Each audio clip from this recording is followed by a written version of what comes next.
Olá! Vamos começar com a pergunta? E se fosse possível ensinar as crianças mais vulneráveis não só o que aprender, mas principalmente como aprender? Hoje a gente vai mergulhar no método Maia, uma abordagem educacional que foi projetada para fazer exatamente isso. Para a gente ter uma ideia do tamanho do desafio, olha só essa citação. Baixa escolaridade não é só um obstáculo na carreira, não. É o maior fator de risco para o declínio cognitivo. Isso já mostra o quão importante é essa luta contra a desigualdade na educação. A questão é que, para muitas crianças em situação de vulnerabilidade, o problema não é só aprender ali. O buraco é mais embaixo. Existe uma lacuna cognitiva que os métodos de ensino mais tradicionais, muito focados em decorar, simplesmente não conseguem resolver. O foco precisa ir além do conteúdo, sabe? Precisa ser no desenvolvimento do próprio processo de aprender. Beleza, então vamos lá. Se o jeito tradicional de ensinar não está dando conta, qual seria a solução? A resposta, ao que parece, está em virar a chave, em mudar o foco do que se aprende para como se aprende. A base para essa nova forma de pensar tem um nome que pode parecer complicado: metacognição. Mas, na verdade, a ideia é bem simples. É basicamente pensar sobre o seu próprio pensamento. Essa capacidade de dar um passo para trás, observar como a sua mente funciona e, com isso, se tornar uma pessoa que aprende de forma mais autônoma e eficiente. E é exatamente aí que entra o método Maia. Ele é uma abordagem que a gente chama de neuropedagógica, porque junta neurociência com pedagogia para ensinar as crianças a entenderem como elas mesmas pensam. O objetivo final não é só a alfabetização, mas sim dar as ferramentas para que elas se tornem pensadoras independentes. Mas, claro, antes de sair aplicando o método Maia, os pesquisadores precisavam de um ponto de partida. Era fundamental entender em detalhes os desafios que aqueles alunos enfrentavam para poder criar uma solução que realmente funcionasse. Então, a primeira coisa que eles fizeram foi uma fase de pré-testes. Usaram testes já conhecidos e padronizados para traçar um perfil bem detalhado, tanto cognitivo quanto de alfabetização de cada um dos alunos. Isso deu a eles uma linha de base, um ponto zero, para depois poder medir o verdadeiro impacto do método. E olha só que interessante o que esse slide mostra. De um lado, a gente vê um exemplo da complexidade de um teste como o das matrizes de Raven, que exige um raciocínio lógico sem usar palavras. Do outro lado, o gráfico com os resultados antes de começar o projeto. Ficou muito claro que as crianças tinham dificuldades cognitivas bem significativas. O tamanho do desafio estava ali, mapeado. Parte de mapear o problema era entender exatamente em que ponto da alfabetização cada aluno estava. E para fazer isso, os pesquisadores usaram o conceito da psicogênese da língua escrita, que basicamente mostra que toda criança passa por estágios bem definidos quando está aprendendo a escrever. O primeiro estágio é o pré-silábico. Aqui, a criança até tem a intenção de comunicar algo por escrito, mas ela ainda não sacou a ideia principal, que os símbolos que a gente usa, as letras, representam sons. Para ela, escrever e desenhar são quase a mesma coisa. Depois vem o estágio silábico.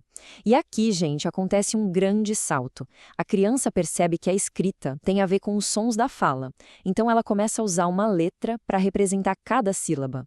Uma palavra como futebol, por exemplo, poderia ser escrita com FTB. E isso leva a gente para o estágio silábico alfabético. Essa é a fase de transição, o quase lá. A criança começa a entender que uma sílaba pode ter mais de uma letra. Então ela mistura a lógica de uma letra por sílaba com a lógica do alfabeto. É o momento do clique final em direção à escrita que a gente conhece. Ok, com o problema todo diagnosticado, era hora de colocar a solução em prática. Vamos ver agora como o método Maia realmente funciona no dia a dia com suas ferramentas e atividades. Uma coisa legal do método Maia é que ele tem um foco duplo. De um lado, ele trabalha o letramento, que é entender a função social da escrita, o porquê a gente escreve. Do outro, ele trabalha a parte mais técnica, a decifração do código alfabético, que é dominar o como a gente escreve, conectando letras e sons. As duas coisas são importantes e andam juntas. Uma das ferramentas-chave que eles usam são esses diagramas lógico-matemáticos. Dá para pensar neles como se fossem mapas para organizar o pensamento. Eles usam formas, cores para ajudar as crianças a enxergarem as relações entre as coisas, a classificar informações e a perceber padrões de um jeito bem visual e intuitivo.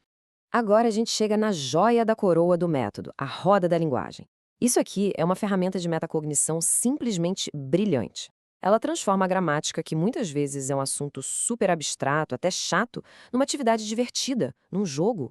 O processo é muito simples e genial. Primeiro, o grupo todo lê uma história. Depois, eles pegam as frases da história e quebram em partes. Quem fez a ação, qual foi a ação e quem sofreu a ação. Cada pedacinho vai para um anel da roda. E aí vem a mágica. Eles giram os anais e criam combinações completamente novas. E o resultado é isso aqui, que é fantástico. As crianças não estão só repetindo regras que decoraram. Elas estão ativamente criando frases novas, como os peixes caçavam Iara ou mulheres faziam mato. Elas estão literalmente brincando com a linguagem e, no meio da brincadeira, internalizando a estrutura da língua de um jeito muito profundo. Bom, a metodologia é fascinante, mas a pergunta que não quer calar continua sendo: funcionou? Vamos dar uma olhada nos resultados dessa intervenção. Será que o método Maia, com seus diagramas, jogos e todo seu foco no pensar, realmente fez a diferença para aquelas crianças que tinham tantas barreiras pela frente? A resposta é sim. E os resultados foram notáveis. A pesquisa mostrou que o método Maia não só melhorou a leitura e a escrita, mas promoveu o que eles chamaram de saltos cognitivos. E o mais importante, ao focar na metacognição, o método fez com que as crianças criassem regras universais sobre como aprender. Estratégias que elas poderiam usar depois na matemática, nas ciências, em qualquer outra área da vida. O impacto de uma pesquisa como essa vai muito além da sala de aula.